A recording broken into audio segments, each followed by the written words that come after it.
Hallo meine lieben Deutsch-Haben-Lerner. Heute machen wir noch ein letztes Mal Relativsatz. Und zwar mit Relativpronomen im Genitiv, Dativ und Akkusativ. So for those who are not yet that advanced in German to understand the whole video in German, topic today are relative clauses and relative pronouns in the genitive, dative and accusative. Okay, so as we said the basics about sentence structure for relative clauses and relative pronouns in the nominative already, I think we can start right away with our first sentence over here. So unser erster Satz. Ihr seht schon, Genitiv. Und unser Satz lautet, ich habe eine Freundin, Komma, jetzt der Relativsatz, etwas, Lieblingsfarbe rosa ist. Okay, so once again in English. So I have a friend, girlfriend. Then we have the comma and the relative clause part is here. So something, our pronoun. Favorite color is pink. So how can we identify the relative pronoun? And or to do so, we have to look in the first part of our sentence.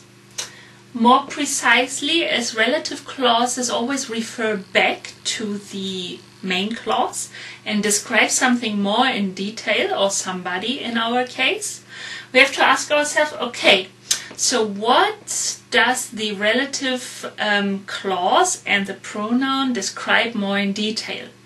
And this is the friend. Okay. And in this case, I said it's a girl. That's why you have the IN at the end, so female friend. And maybe also an indicator, but not necessarily. Her favorite color is pink. So to put this together, so I have a girlfriend whose favorite color is pink. And this whose we want to express by the relative pronoun in German. Alright, and so we are looking for something feminine singular. And feminine singular relative pronoun is deren.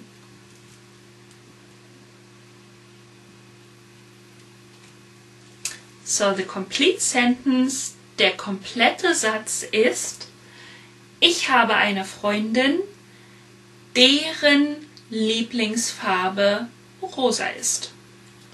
Okay, so you see how to change the normal relative pronoun, der, die, das. So in our case, for the first one, die, from the nominative into deren in the genitive.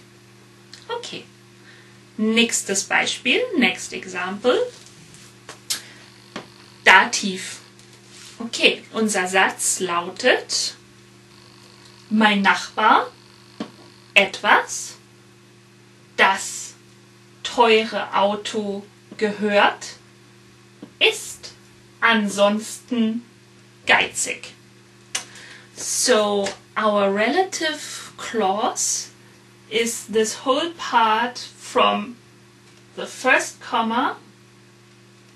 So the something where we need the pronoun, then the das teure Auto gehört, right up to the next comma, and this whole part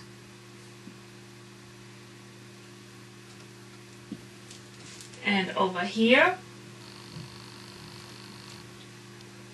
is our main clause. So as you can see, we have the possibility to put our relative part right between commas, obviously, right like sort of in between the main clause. Because when I say, mein Nachbar ist ansonsten geizig, it's a full sentence, so a complete German sentence. Okay, so let's break this down a little bit and let's see what it means. So mein Nachbar, my neighbor, then something in the genitive, and we have the expensive car, and the important verb for the dative is gehören. So gehören, to belong to, literally. You can also translate by to own, but this may confuse you, as you would probably say, who owns the expensive car? So that's why I said translate by belong to, because then you can nicely see that it's dative in English as well. So whom the expensive car belongs to, we continue with the main clause, is otherwise scrappy. So he is scrappy, he just has this expensive car. Alright, so how do we find the relative pronoun again? And it works very similar to our first sentence in the genitive. We have to look what's the reference in the main clause. And this is, of course, over here, the mein Nachbar. So the subject. And mein Nachbar is, of course, masculine singular. So we have to find the relative pronoun for masculine singular dative. You might remember that the relative pronoun for masculine in the nominative is der. So what's it for the dative? That's dem.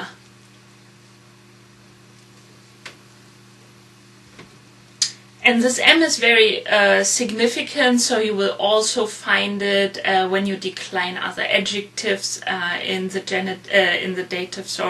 For example, so almost any time when you encounter an M, you have to think of dative. Okay.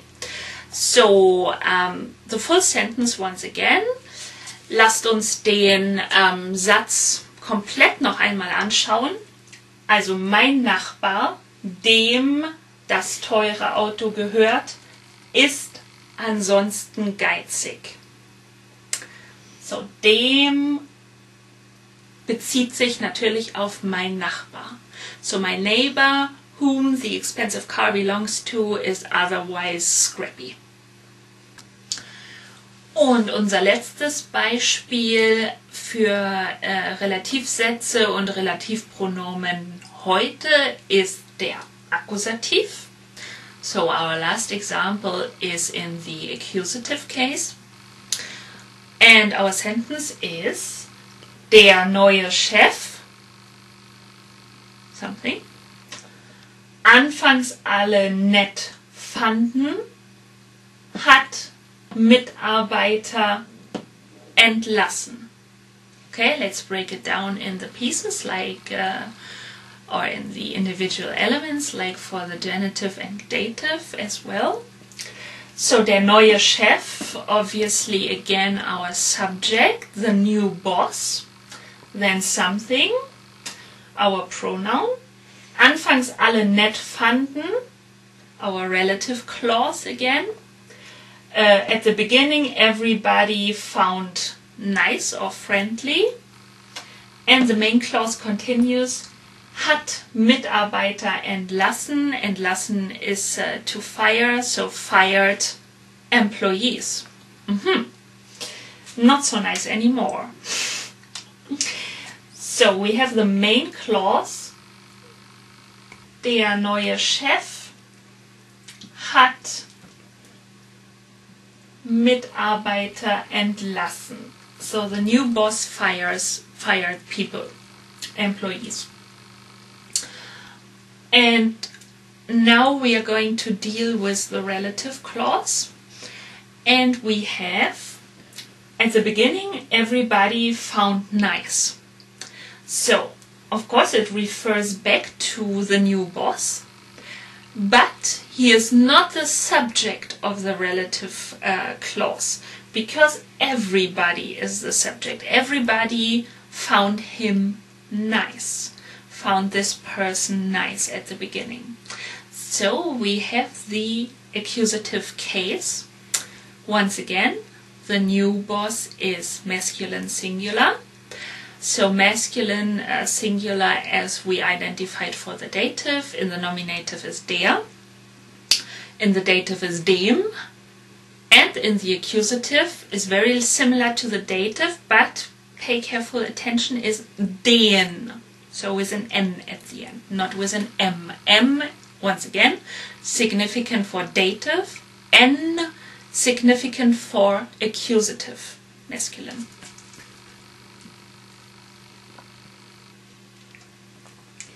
So, der komplette Satz lautet: Der neue Chef, den anfangs alle nett fanden, hat Mitarbeiter entlassen. The new boss, who everybody found nice at the beginning, fired employees. Gut, ich hoffe, Relativsätze mit Relativpronomen sind jetzt ein bisschen klarer. So I hope after this little series of videos you're a little bit more familiar with the relative clauses and relative pronouns in the different cases. Once again, you have to identify, is it the subject or the object of the relative clause, and then of course you have to see, is it masculine, feminine, neutral or plural, as you know that the relative pronouns are different for the different genders and the different cases. Well, leaves it up to me to wish you continued success with your German studies. And if you're not yet subscribed to our YouTube channel, please do so. Otherwise, to get in touch with me, join our Facebook page at facebook.com/Deutschhappen, and you can also tweet at me at Deutschhappen. So, bis zum nächsten Mal. Viel Erfolg beim Deutschlernen. Tschüss.